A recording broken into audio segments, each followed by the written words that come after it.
Hello guys, in this tutorial we'll be showing you how to download Cisco Packet Tracer for Windows 11. In order to do this, we're going to go over to netacad.com. As you can see the website here, netacad.com, and right here we're going to go over to log in. Now you need to log in order to be able to access the download of your Packet Tracer. So go ahead and click on log in, and if you don't have an account, you can click on sign up. Alternatively, you can click on Google, so you can continue with Google.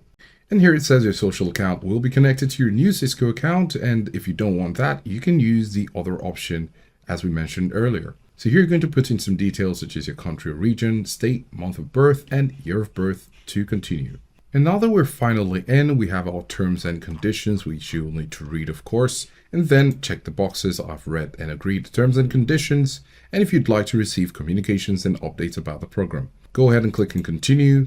Then now we're in, and we're going to go over to the Explore button here. You can see it here, click on it and scroll down to where you have Cisco Packet Tracer.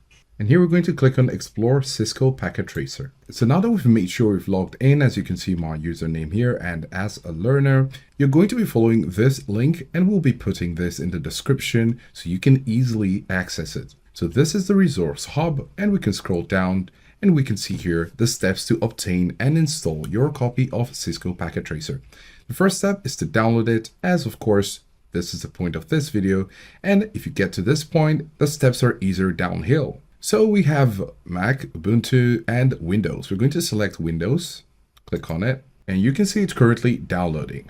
So now, as you can see, we now have our Packet Tracer downloaded for installation. From here, you can go ahead and make your installation of Packet Tracer.